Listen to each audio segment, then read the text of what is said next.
Ouattara mène au point après la mission de la CEDEAO. L'opposition, est-elle prête à saisir la main tendue du pouvoir? La tension monte à jour J10 du premier tour de la présidentielle 2020 en Côte d'Ivoire. Les Ivoiriens sont face à leur destin. Ils ont le choix entre plonger dans le tunnel ou arrêter la spirale du feu et du sang. Maintenant. Au-delà des clans, la réflexion doit être collective et dépassionnée. La CEDEAO aux Ivoiriens, trouvez les solutions durables aux différends qui vous opposent par le dialogue.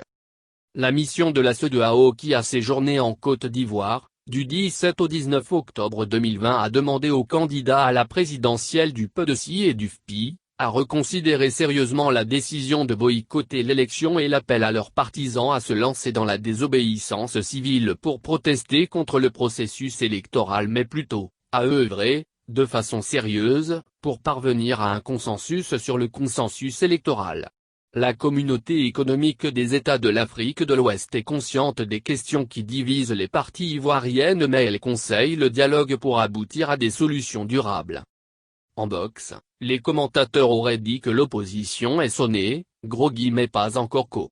Alassane Ouattara mène au point. Tactiquement, il a réussi à mettre la communauté internationale de son côté. Ce n'était pas gagné d'avance.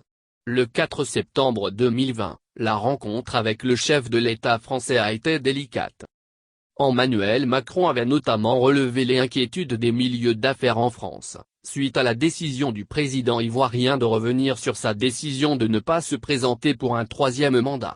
Alassane Ouattara avait rassuré son homologue français sur sa capacité à maintenir l'ordre et à organiser une élection transparente et équitable. La France considère la Côte d'Ivoire comme un pays stratégique pour ses intérêts économiques et la vie des 17 776 Français vivant en Côte d'Ivoire, chiffre du 31 décembre 2017, mais aussi la sécurité et la stabilité sous-régionale et voire régionale. Du coup, la France s'est gardée d'un soutien ostensible à la candidature de Alassane Ouattara pour ne pas fâcher l'opposition, selon une source introduite. Vigilance accrue.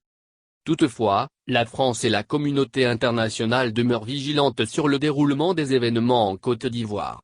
Au regard de la montée des tensions, le représentant du secrétaire général de l'ONU pour l'Afrique de l'Ouest et le Sahel, Mohamed Ibn Chamba a fait un tour de repérage en Côte d'Ivoire, début octobre, pour toucher de près, la réalité du terrain.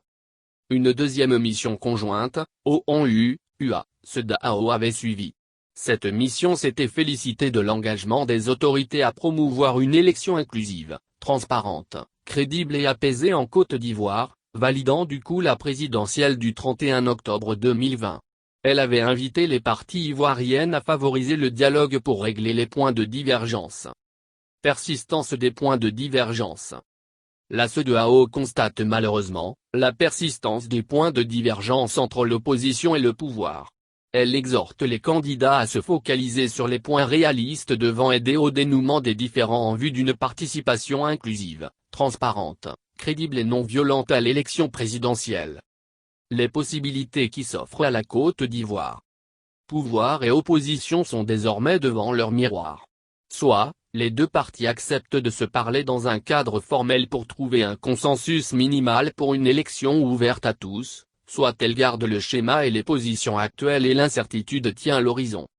La CEDEAO ne dit pas si elle a obtenu de l'une ou l'autre entité, la possibilité d'un dialogue direct. Mais elle l'encourage. Tout comme elle encourage la CEDEAO à poursuivre ses réunions avec les différents candidats pour trouver des solutions aux problèmes en suspens. Alassane Ouattara, rejette fermement la possibilité du report de la présidentielle. La communauté internationale et la communauté sous-régionale adoubent désormais sa candidature. Elle constituait le véritable point d'achoppement avec l'opposition. Le président sortant et candidat du RHDP peut-il accepter le report dans les limites constitutionnelles, de la présidentielle? Ne serait-ce que pour donner une chance au dialogue et apaiser la situation sociale? Certaines sources au sein du parti au pouvoir militent pour l'organisation rapide de l'élection le 31 octobre 2020 et engager ensuite les négociations avec toutes les parties.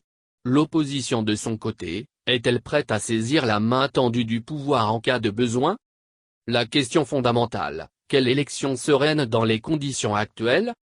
Les manifestations observées sur le terrain perturbent gravement la distribution des cartes d'électeurs.